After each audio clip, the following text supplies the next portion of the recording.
नवरात्रोत्सवानिमित्त जयश्रीताई मदनभाऊ पाटील यांनी सांगली विधानसभा मतदारसंघामध्ये विविध क्षेत्रामध्ये उत्कृष्ट व उल्लेखनीय कार्य करणाऱ्या नवदुर्गा व नारी शक्ती यांचा सन्मान केला।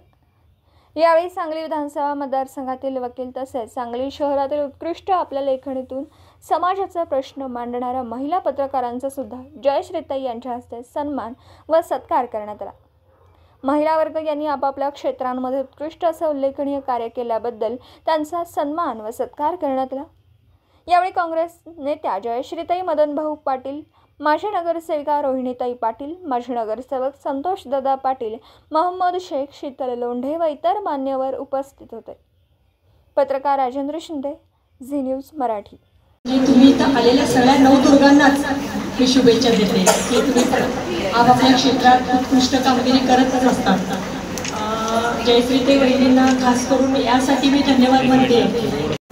होते बदलायला वेळ लागत नाही हे जयश्रीताईने करून दाखवलं आहे। आज तुमच्या सर्वांचा सन्मान करतो, सर्वांचं अभिनंदन आणि जयश्रीताईंचं पण मनापासून अभिनंदन। त्यांना मोठ्या संख्येने जास्त संख्येने ज्या आपण अडीअडचणी जे पुरुषांना सांगू शकत नाहीत त्या महिला वहिनींच्या जवळ यायच्या आणि वहिनींचं बचत गटाचं कार्य हे वहिनी राजकारणात नसून एक महिला गृहिणी होती। आम्हाला माहित होतं घर कसं मॅनेज करायचं, एवढे लोक येत होते, त्यात वहिनींनी बचत गटाचं काम खूप मोठ्या प्रमाणात केलं होतं। आणि ज्यावेळी मदनदादा गेले आणि सर्व कार्यकर्त्यांना आम्ही सर्व नगरसेवकांना असं वाटायला लागलं की आम्ही पोरके झालो, त्यावेळी ह्या वहिनींनी आम्हाला खूप मोठी साथ दिलेली आहे।